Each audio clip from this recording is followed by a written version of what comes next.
drawing the Miliastra Wonderland outfits because I'm too broke to buy them in-game.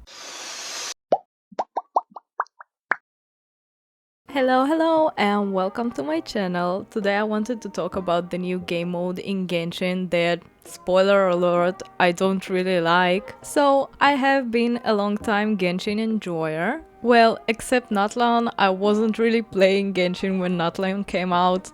I feel like I'm not the only person that fell back in love with Genshin when Notcry came out. I was really excited for Notcry, but as usual, Genshin can't be just good for a bit. I was watching the stream for the patch 6.1 as usual, and they introduced the mode Miliastra Wonderland. Now, at first I was like, no, I probably won't like it because me personally, I can't care less about other people's maps. In the end of the day, I play Genshin for Genshin and not for other people's maps.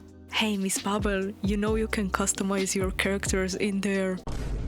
Sign me up! I'm sure I'm not alone in this, but I love character customization. Don't ask me how much time I spent in Baldur's Gate creating my character. So obviously when I heard there will be outfits and character customization, I was excited! I remember them explaining it that it will be a gacha for the outfits, which makes sense, Genshin is a gacha game. And my first thought was, okay, I will grind and I will get the outfit, maybe I will lose the gacha, which is okay, it happens, but I can grind for it, right? Right? And the simple answer is no, you can't grind for the pretty outfits. There is a selection of some outfits that don't require the gacha, but still they cost money. I will say that the outfits that are on the cheaper side, they don't cost that much, but they are also not as pretty. There is one more major problem with the outfits, in my opinion. They are gender assigned, which means if you buy the outfits for the boy mannequin, you can't put them on the girl. I just can't understand why would they do that. It's a pure cash grab. It applies even to the rewards you get from the battle pass. At first, when I tried playing the Miliastra Wonderland, I wanted to give it a try. First of all, the layout was very confusing for me. I did figure out everything in the end, but it was very confusing for me. And only after going on the internet, I understood that I can't get the currency for the pretty outfits. I thought maybe from the battle pass or from the lower grade gacha we can get actually good items. Me personally, I didn't get anything special, it's like NPC outfits. And even if the clothes look okay, you can't pair them with anything. The customization part sucks in general in this game mode. When you log in, you have the option to choose the boy or the girl mannequin, which you can also change later on. I was getting ready to spend time in there to customize the mannequin, but you barely have any options. You get 3 basic outfits to choose from, 4 hairstyles for each gender, and only 3, yes, 3 colors for the hair. So immediately you don't feel any customization in the customization part. I'm not sure if it was a universal experience, but when I watched the live stream, all the things that I said till now weren't explained in the live stream. Or I'm just dumb, I don't know. They explained that the outfits will be a part of gacha, but they didn't say that we won't be able to get the currency by just playing the game. And I think it was a logical assumption that we will be able to do it when we can get Primogems by just playing the game.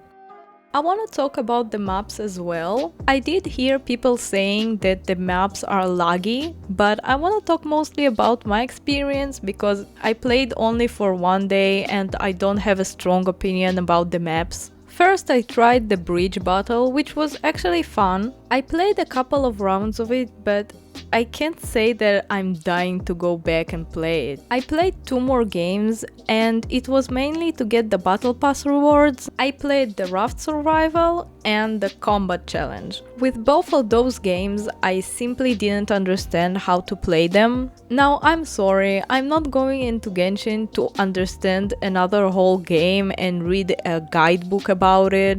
I'm personally not interested in trying more maps or the game mode because it all seems pointless. I don't get to grind towards something that I really want, so what's the point? The maps are not enjoyable and are hard to understand sometimes. You can only get the outfits in the battle pass or the outfits in the lower grade gacha, which are not the best. Even if you decide to buy the outfits, you can only get one gender of the outfit. It's all very disappointing in my eyes, especially when the outfits actually have good designs, and if I had the option, I actually probably would have grinded for the outfits. And because I didn't have an option of getting them in-game, I didn't want to spend money on it, so I just drew them. I really love the 5-star Halloween outfits.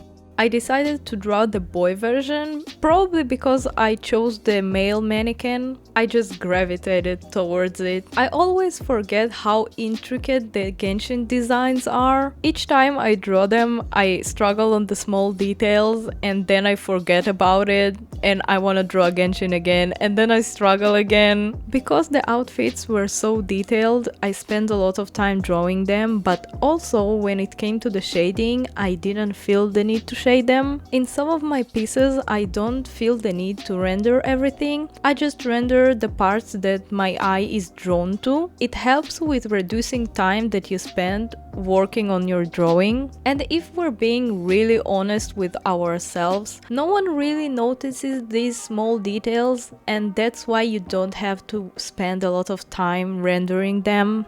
Here is the full drawing of the outfit.